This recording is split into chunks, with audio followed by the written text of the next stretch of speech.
Hey guys, my name is Adam, and I always thought my marriage to Kayla was strong.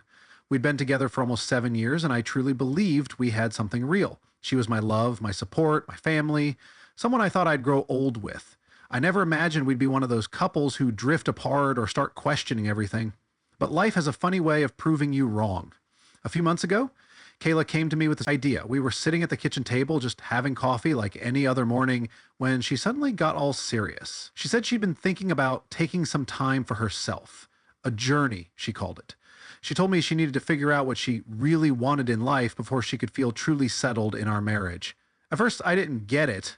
I laughed it off, thinking she meant a solo trip to clear her head, maybe a week in the mountains or a yoga retreat or something. But then she kept talking and it became clear this was something bigger.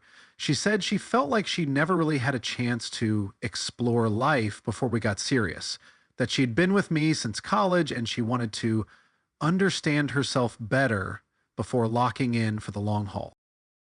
I didn't know how to react. I mean, what do you even say when your wife of almost a decade tells you she isn't sure about your whole life together? I remember just sitting there, holding my coffee, pretending to be cool about it. I told her I understood that I supported her need to find herself, whatever that meant. But inside, I felt this growing knot in my stomach.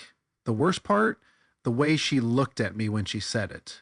Well, she had this almost guilty expression, like she was expecting me to argue, to beg her to stay. But I didn't. I just nodded and told her to do what she needed to do. Maybe part of me hoped she'd realize how crazy it all sounded and change her mind, but deep down, I knew.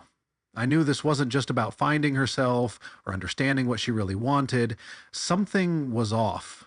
So, after Kayla dropped the whole journey of self-discovery bomb on me, I tried to wrap my head around where this was even coming from. I mean, we were fine, or at least I thought we were. Sure, we had our ups and downs, but who doesn't? It didn't make sense that she suddenly needed time away to figure things out. Then I found out where the idea came from. Enter Mary. Mary's one of Kayla's closest friends, and let me tell you, I've never been her biggest fan. She's the type that always seems to be in the middle of some drama, like she thrives on it. I used to joke that Mary had a habit of ruining perfectly good relationships, but now I wish I'd taken my own jokes more seriously. Apparently, during one of their girl talks, Mary told Kayla about this so-called women's marriage ministry she had been following online. The whole premise was that women should take the time to explore before truly committing to their husbands. Basically, go out and date other men to make sure they aren't missing out, because God forbid you settle down without sleeping around first, right? Kayla ate it up. She told me that Mary opened her eyes to how much of her life she might have missed because she got married so young. And of course, Mary, being the supportive friend she is, encouraged Kayla to take the plunge and see what else is out there before fully committing to our marriage. I remember the way Kayla brought it up like it was some life-changing revelation. She said things like, Adam, I never really got to see what else was out there. Don't you think it's only fair that I take some time to be sure? No, Kayla, no, I do not think it's fair. But instead of saying that, I just nodded like some idiot and told her I trusted her to do what she needed to do. Truthfully, I was pissed. Not just at her, but at Mary too. Who does that? Who tells their married friend to go explore like it's some harmless little experiment? And the worst part? I could see that Kayla was already convinced. It wasn't a suggestion anymore. It was a plan she was going to follow through with no matter what I thought about it. That's when it hit me. I might have already lost her, and I was just the last to know. When Kayla finally told me her full intentions, I felt like I was watching a bad movie play out in slow motion. She sat me down on the couch one evening, all serious and dramatic, and told me she needed to do this for herself. She said it wasn't about me or our marriage, it was about her. I just sat there, staring at her, feeling like the ground had been pulled out from under me. I wanted to argue, to tell her how insane this all sounded, to make her see how much it hurt, but I didn't. Instead, I nodded, I kept my face neutral and my voice calm. I let her believe I didn't care, that I was okay with it. That was the hardest part, pretending like I was fine when inside I was anything but. Truth is, I was devastated.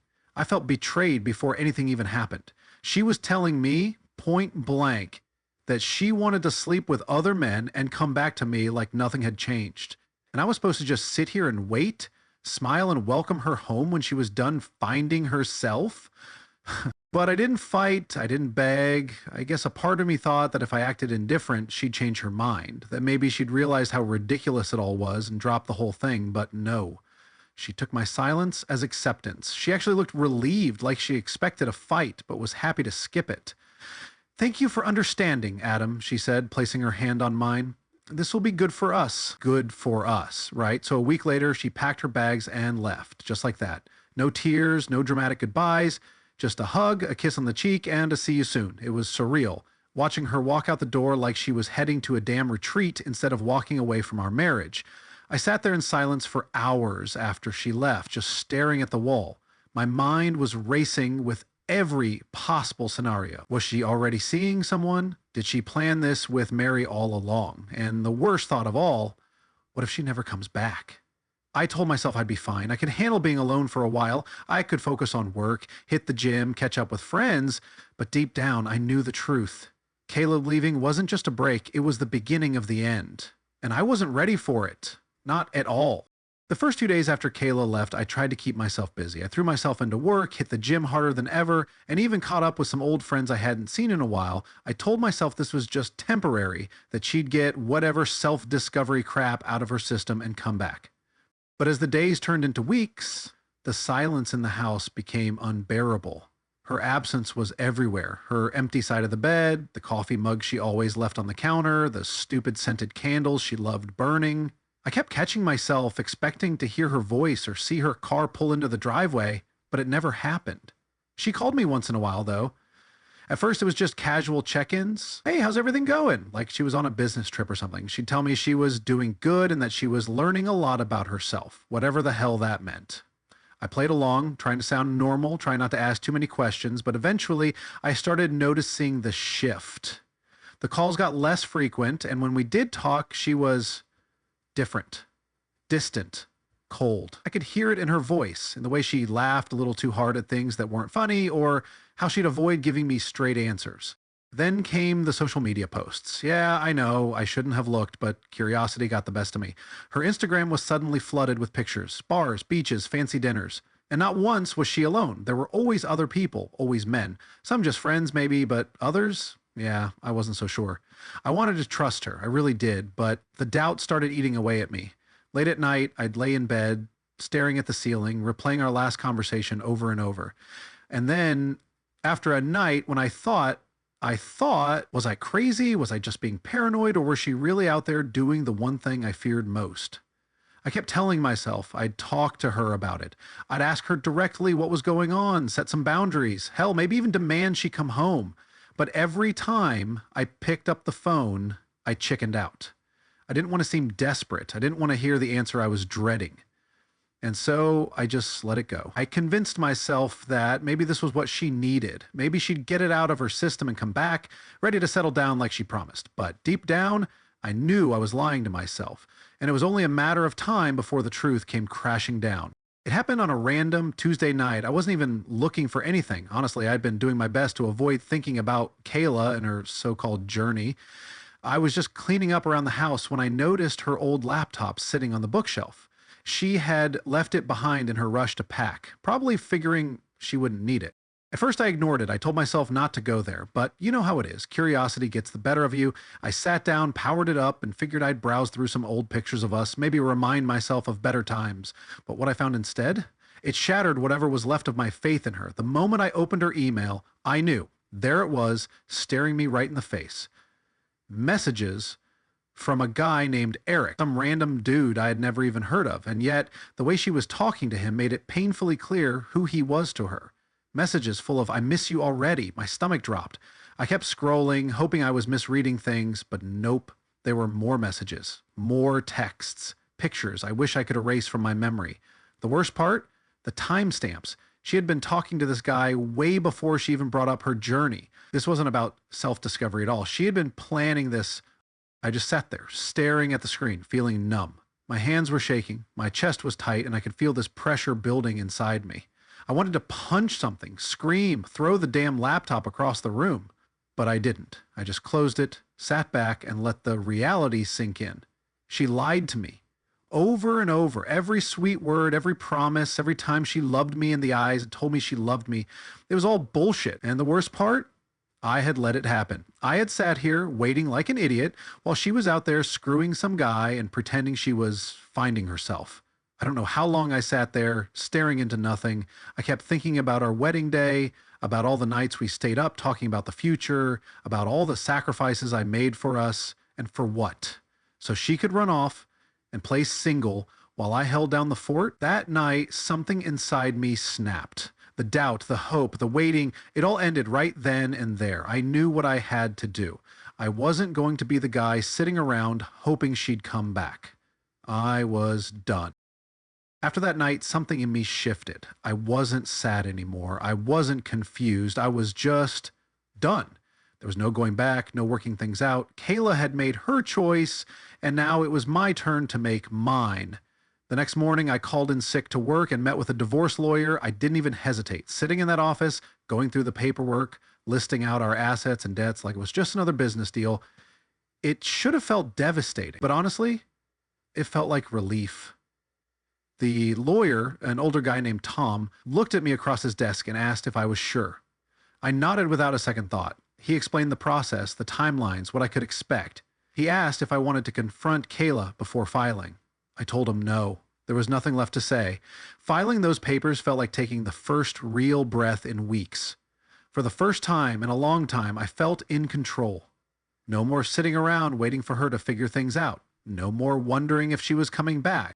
The hardest part was facing the memories. Every corner of the house reminded me of her.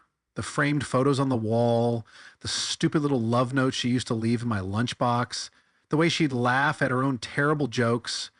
But those memories didn't feel warm anymore. They felt like lies, like reminders of how easily she threw everything away. I packed up her stuff that same night. Box after box, I filled them with all the little pieces of her life that were still here. Clothes, books, the makeup she left scattered in the bathroom. I didn't cry. I didn't even get angry. I just wanted it gone. By the end of it, I had 3 full boxes stacked by the door, and I sat down on the couch staring at them. I realized then that it wasn't just her stuff I was getting rid of. It was the version of me that put up with all of it. The guy who let her walk all over him, who accepted every excuse, every little lie. That guy, he was gone. When she came back, I wouldn't be the same person she left behind. I'd be ready, and this time, I was calling the shots. Kayla walked through the door 3 weeks later, looking like she had just come back from a goddamn vacation. Sun-kissed skin, a new haircut, and this stupid, carefree smile plastered on her face. She dropped her bags in the hallway like she owned the place, glanced at me on the couch, and said, "Hey, babe, I missed you." Missed me, right. I just sat there, arms crossed, watching her like she was a stranger. She acted like nothing had happened, like she hadn't spent weeks finding herself in someone else's bed. I could see it in the way she carried herself, relaxed, happy, as if her little adventure had been some great success. She walked over, tried to kiss me, but I leaned back. That wiped the smile off her face real quick. "What's wrong?" she asked, tilting her head like I was the one being weird. I didn't even respond at first. I just got up, walked over to the kitchen counter, and picked up the thick envelope sitting there, the divorce papers. I placed them in front of her, watching her expression shift from confusion to shock. "What's this?" she asked, flipping through the papers like she couldn't believe what she was seeing. "It's exactly what it looks like," I said. My voice was steady. No anger, no yelling, just cold, hard finality. "You wanted to explore your options, Kayla? Well, here's mine." And that's when the excuses started. "Adam, come on, you're overreacting. It wasn't like that. I just needed some time to clear my head." She went on, trying to spin it like this was just some phase she had to go through, like screwing around with other guys was something every wife needed to do before settling down. She even had the audacity to tell me it was for the best, that it would make us stronger in the long run. I just stood there, arms crossed, letting her dig her own grave. She tried everything: apologies, promises, even guilt trips. She brought up our history, our dreams, the fact that we had been together for so long. She cried. She even swore on her life that she didn't sleep with anyone, but we both knew that was a lie. I wasn't buying any of it. I told her I saw the messages, the emails, the pictures. Her face went pale. She opened her mouth to say something, but I cut her off. "I don't care, Kayla. I really don't. Just sign the damn papers." She stared at me for what felt like forever, her lip trembling like she was about to break down. But you know what? I didn't feel sorry for her. Not anymore. After a long pause, she picked up the pen, hands shaking, and signed the first page. I watched, feeling lighter with every stroke of that pen. When she finished, she looked up at me with tears in her eyes and whispered, "I never thought you'd actually leave me. Neither did I said, and walked away. After Kayla signed the papers, I thought that would be it. Clean break, done deal. But of course, it wasn't that simple. She didn't just pack up and leave quietly. No, she had to drag it out, turn it into a spectacle. For the next few days, she acted like we could somehow fix things, like the divorce papers were just some minor setback. She kept hovering around, trying to talk things through, bringing up old memories, like they could magically erase what she did. One night, she cornered me in the living room, eyes red and puffy from crying, and said, "Can't we just forget about this? We can start fresh. I made a mistake, Adam. I know that now." I looked at her, really looked at her, and all I could see was someone I didn't recognize anymore. The woman I married would have never done this. The Kayla standing in front of me, she was a stranger. "A mistake?" I said, shaking my head. A mistake is forgetting an anniversary. A mistake is burning dinner. What you did, that was a choice, Kayla. Over and over again.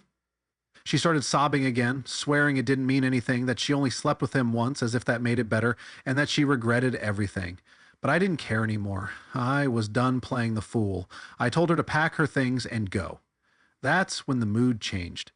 The tears dried up real quick, and suddenly she wasn't sad Kayla anymore. She was angry Kayla. "You're seriously going to throw away everything we had just like that?" she snapped. "After everything we've been through, you're going to let one little mistake ruin us?" I laughed. I actually laughed. One little mistake? "Kayla, you didn't trip and fall into another guy's bed. You planned this. You lied to me, and now you're mad because I won't pretend it didn't happen?" That's when the insults started flying. She called me cold, said I never supported her, accused me of being boring and too focused on work. Classic deflection. She was grasping at anything to make me feel guilty, to make herself the victim. But I didn't let it get to me. I just stood there, arms crossed, letting her get it all out, and when she was finally done, I handed her the boxes I had packed and told her to leave. The look on her face was priceless. She thought she could manipulate me, that I'd cave, that I'd do what I always did, try to fix things. Not this time. She stormed out, slamming the door behind her. And just like that, she was gone. I stood in the silence of the house, expecting to feel something. Sadness, regret, anger. But all I felt was relief, like a weight had been lifted off my chest. I poured myself a drink, sat down on the couch, and just let it sink in. It was over. Finally, truly over. And for the first time in a long time, I felt like I could breathe again. I thought once Kayla was out of my life, things would settle down. I could finally focus on moving on and rebuilding myself. But of course, drama has a way of following people like her. A week after she left, I started noticing the whispers at work. It started small. People giving me those sympathetic looks, conversations stopping when I walked by. At first, I figured it was just in my head, but then I heard my coworker Ryan mutter something about how word gets around fast. Turns out Kayla had been running her mouth. She told people, our friends, my coworkers, her version of the story. According to her, I was the cold, neglectful husband who pushed her into seeking happiness elsewhere, that I never made time for her, and that she had to find comfort in other places. Comfort, what a nice way to put it. And guess who she decided to spill all of this to? Sarah, the office gossip queen. I swear, if there's one person you don't want knowing your business, it's Sarah. By the time I found out what was happening, it had already spread through the whole damn office. People were treating me differently. Some of the guys at work, ones who used to respect me, were suddenly looking at me with pity. The women, a lot of them gave me these judgmental stares, like I was some controlling asshole who drove his poor wife away. The worst part, my boss pulled me aside one afternoon and asked if I was doing okay, and if I needed to take some time off to process things, like I was some kind of charity case. I wanted to scream to set the record straight, but I knew that would only make me look worse. I decided to take the high road. I didn't fight back, didn't badmouth her, didn't try to explain my side to anyone. Let them think what they wanted. At the end of the day, I knew the truth, and so did she.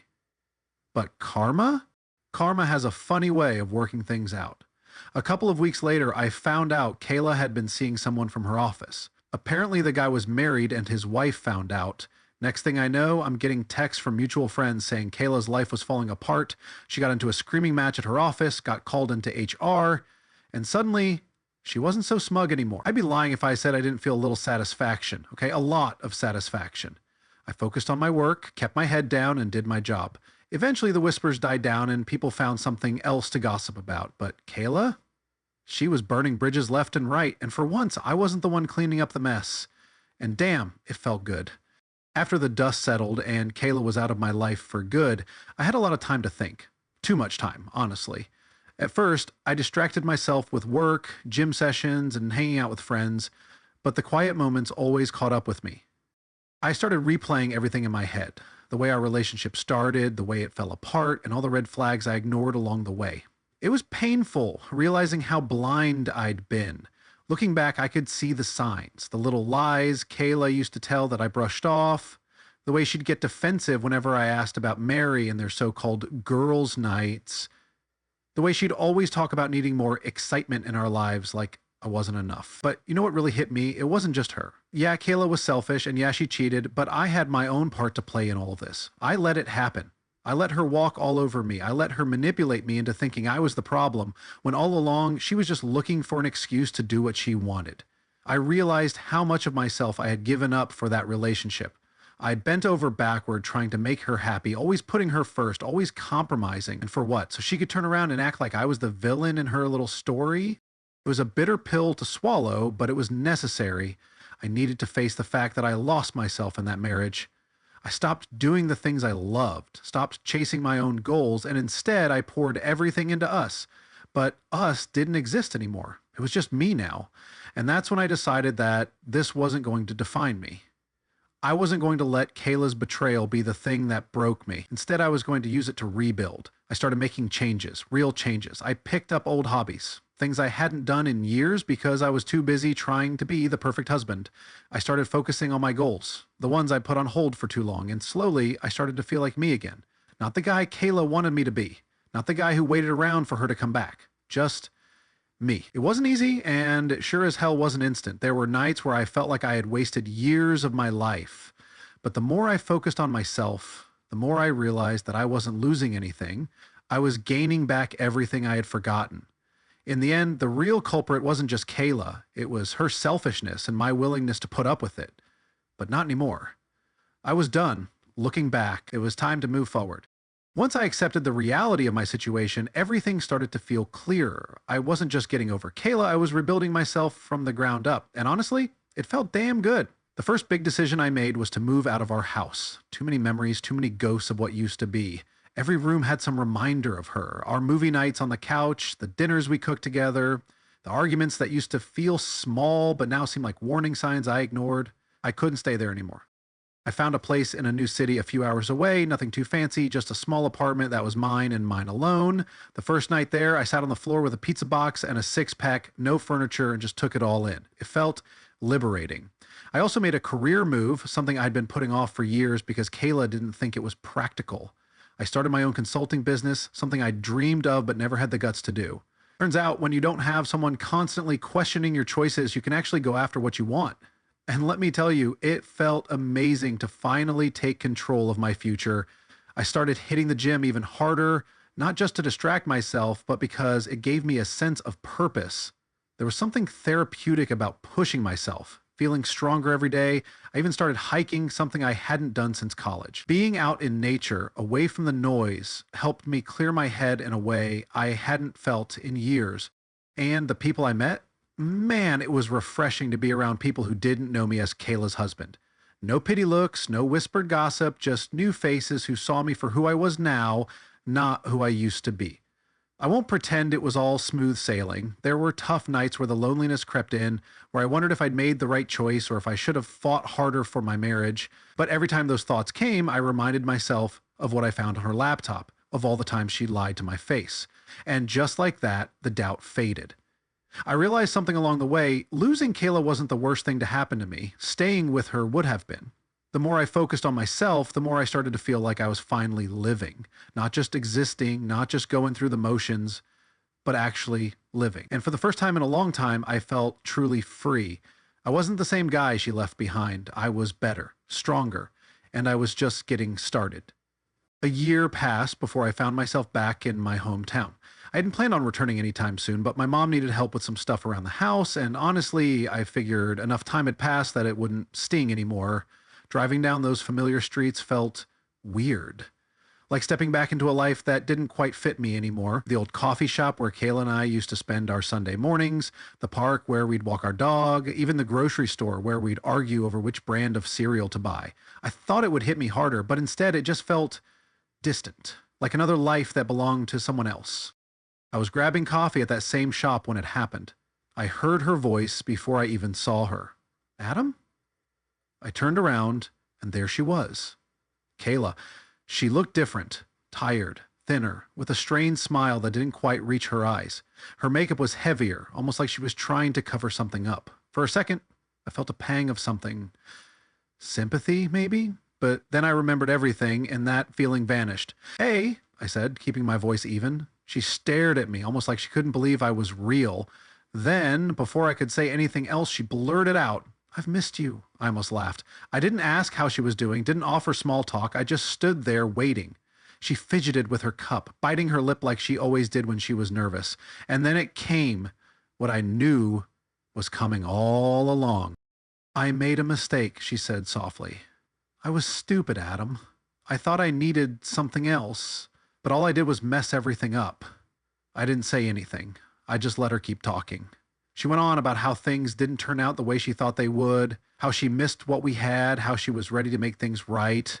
She even threw in that classic line, people make mistakes, right? I let out a slow breath and looked her right in the eye. Yeah, people make mistakes, I said, but they also make choices. Her eyes welled up and she reached out to touch my arm, but I stepped back. You made your choice, Kayla. She looked like she wanted to argue, to beg, to do whatever it took to reel me back in, but I wasn't having it. The weight of everything, the lies, the betrayal, the endless self-doubt she'd put me through, it was all gone now. I wasn't angry anymore. I wasn't bitter. I was just done. Take care of yourself, I said, and without another word, I walked out. As I got into my car and drove away, I felt a sense of peace that I hadn't felt in a long time. She was my past, nothing more. And me? I was finally looking forward. Thank you so much for watching. I hope you enjoyed it. Tell me what you think about that story. Have a good day, and bye.